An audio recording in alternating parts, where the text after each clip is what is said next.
అయితే బైబిల్ నుంచి ఒక విషయాన్ని మీతో చెప్తాను. నిర్గమకాండము 23వ వచనము, ఓకేనా? ఇతర దేవతలను నీవు కలిగి ఉండకూడదు. అది ఖచ్చితంగా మనం ఆజ్ఞ, అది దేవుడి నుంచి వచ్చిన ప్రధానమైన ఆజ్ఞగా మనం భావించాలి. ఖచ్చితంగా అది మనం గుర్తించాలి. ఆచారాల విషయం కోసం మాట్లాడడం లేదండి. ఇక్కడ దేవి దేవతలను పూజించకూడదని, మంత్రాలు తంత్రాలు ఇవన్నీ ఉంటాయి కదా, గ్రహ దోషాలని, ముహూర్తాలు చూసుకోవడం అని, ఇటువంటి ఆచారాలు కొన్ని ఉంటాయి ఆధ్యాత్మిక జీవితానికి సంబంధించినవి అంటాం దీన్ని.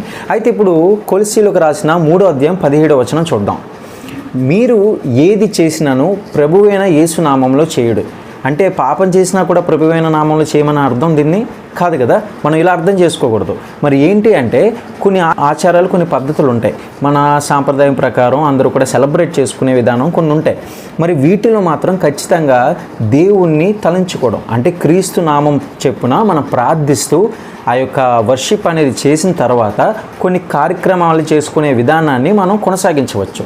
అయితే ఇందులో పాపాన్ని వెతకడం కానీ తప్పు వెతకడం కానీ మనం చేయకూడదు. ఎందుకంటే కొన్ని సాంప్రదాయాలు అనేది, ఇప్పుడు మనం శారీ కట్టుకునే విధానం, ఇవన్నీ కూడా పద్ధతులు, కానీ మనం వాటిలో తప్పును వెతకడం లేదు. ఎందుకు అంటే దాంట్లో ఆధ్యాత్మిక జీవితానికి దెబ్బతీసే పరిస్థితులు కనిపించడం లేదు కాబట్టి.